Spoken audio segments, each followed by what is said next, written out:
ನಮಸ್ತೆ ಟಿವಿ20 ಕನ್ನಡ ವಾಹಿನಿಗೆ ಸ್ವಾಗತ. ರಾಷ್ಟ್ರದ ಭದ್ರತೆ ಅತ್ಯಂತ ಮಹತ್ವದ ವಿಚಾರ. ಈ ಕುರಿತು ಈಗಾಗಲೇ ಕೇಂದ್ರ ಸರ್ಕಾರ ಕೆಲ ರಾಜತಾಂತ್ರಿಕ ನಿರ್ಧಾರಗಳನ್ನು ತೆಗೆದುಕೊಂಡಿದೆ. ಇಂತಹ ಘಟನೆಗಳು ಮರುಕಳಿಸದಂತೆ ಇನ್ನಷ್ಟು ಕಠಿಣ ಕ್ರಮಗಳು ಅಗತ್ಯ ಎಂದು ಗೃಹ ಸಚಿವ ಪರಮೇಶ್ವರ್ ಹೇಳಿದ್ದಾರೆ. ಬೆಂಗಳೂರಲ್ಲಿ ಈ ಕುರಿತು ಮಾತನಾಡಿದ್ರು.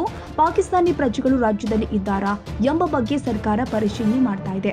ಅಧಿಕೃತವಾಗಿ ಇರುವವರು ಯಾರು, ಅನಧಿಕೃತವಾಗಿ ಇರುವವರು ಯಾರು ಎಂಬುದರ ಬಗ್ಗೆ ನಿಖರ ಮಾಹಿತಿ ಸಂಗ್ರಹಿಸಲಾಗ್ತಾ ಇದೆ. ವೀಸಾ ರದ್ದಾದವರನ್ನ ವಾಪಸ್ ಕಳಿಸುವ ಕೇಂದ್ರ ಸರ್ಕಾರದ ನಿರ್ಧಾರವನ್ನ ನಾವು ಅನುಸರಿಸ್ತೀವಿ. ಈಗಾಗಲೇ ವೀಸಾ ಕ್ಯಾನ್ಸಲ್ ಮಾಡಿ ವಾಪಸ್ ಹೋಗಬೇಕು ಅಂತ ಸೂಚನೆ ಕೊಡಲಾಗಿದೆ. ಅನಧಿಕೃತರು ಇಲ್ಲಿರುವ ಬಗ್ಗೆ ತನಿಖೆ ನಡೀತಾ ಇದೆ ಎಂದಿದ್ದಾರೆ.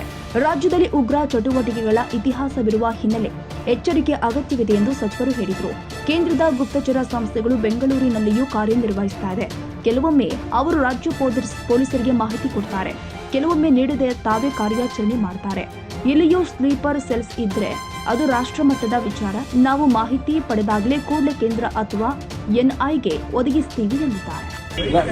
ಅವರು ಕೇಂದ್ರ ಸರ್ಕಾರದ ವಿಚಾರದಲ್ಲಿ ನಾನೇನು ಮಾತನಾಡಕ್ಕೆ ಹೋಗೋದಿಲ್ಲ.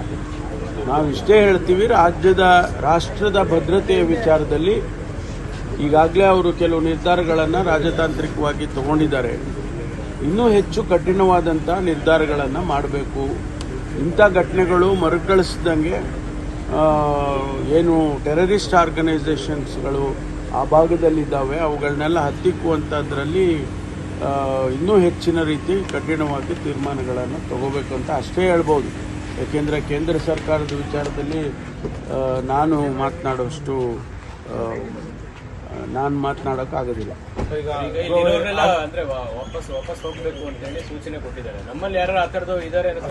ನಮ್ಮಲ್ಲಿ ವೆರಿಫೈ ಮಾಡ್ತಾ ಇದ್ದಾರೆ.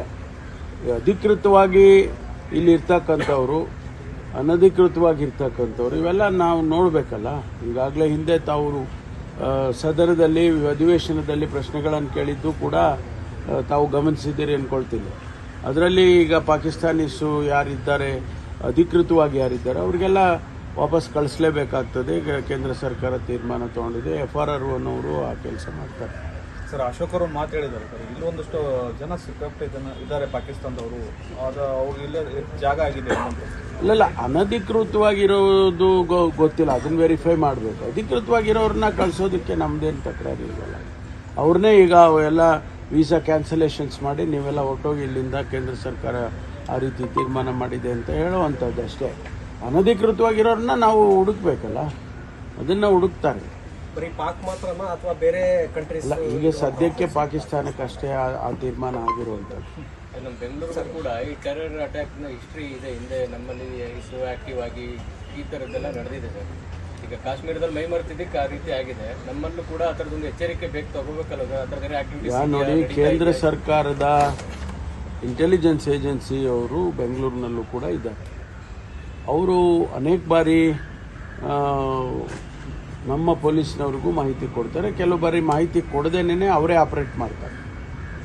ಈಗ ಒಂದು ವೇಳೆ ಇಲ್ಲಿ ಸ್ಲೀಪರ್ ಸೆಲ್ಸ್ ಇದೆ ಅಂತ ಅಂದ್ಕೊಳ್ಳೋಣ, ಅದು ನಮಗೆ ಗೊತ್ತಿಲ್ಲ ಅಂತಂದ್ರೂ ಅವರಿಗೂ ಗೊತ್ತಿದ್ದೇ ಇರುತ್ತೆ, ಗೊತ್ತಿರಲೇಬೇಕು.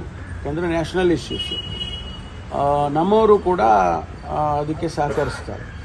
ಒಂದು ವೇಳೆ ನಮಗೆ ಗೊತ್ತಾದರೆ ಬೇಗ, ನಮ್ಮವರಿಗೆ ನಮ್ಮ ಇಂಟೆಲಿಜೆನ್ಸ್ನವ್ರಿಗೆ ಗೊತ್ತಾದರೆ ಅದನ್ನು ಕೂಡ ನಾವು ಅವರಿಗೆ NIA ಬಿನವರಿಗೆಲ್ಲ ತಿಳಿಸ್ತೇವೆ. ಇದು ಒಂದು ರೀತಿಯಲ್ಲಿ ಇಬ್ಬರದು ಕೋಆರ್ಡಿನೇಷನ್ನಲ್ಲಿ ಕೆಲಸ ನಡೆಯುತ್ತೆ.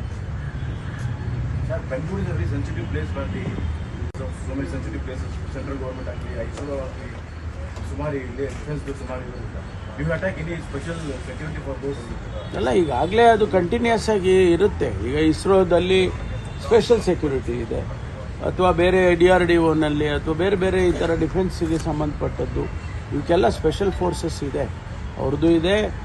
ನಮ್ಮ ಸ್ಟೇಟಿಂದನೂ ಕೂಡ ನಾವು ಪ್ರೊವೈಡ್ ಮಾಡಿರ್ತೀವಿ. ಕನ್ನಡಿಗರ ಮೆಚ್ಚಿನ ನಿಮ್ಮ ಟಿವಿ20 ಕನ್ನಡ ವಾಹಿನಿ ಇದೀಗ ಟಿವಿಯಲ್ಲಿ ಲಭ್ಯ. ಕರ್ನಾಟಕ ಮತ್ತು ದೇಶ ವಿದೇಶದ 360 ಡಿಗ್ರಿ ಸುದ್ದಿ ವಿವರವನ್ನ ಪಡೆಯುವುದಕ್ಕೆ ಟಿವಿ20 ವಾಹಿನಿಯನ್ನು ಲೈಕ್ ಮಾಡಿ, ವಿಡಿಯೋಗಳನ್ನು ಶೇರ್ ಮಾಡಿ, ಕಮೆಂಟ್ ಮಾಡಿ, ಸಬ್ಸ್ಕ್ರೈಬ್ ಮಾಡಿ.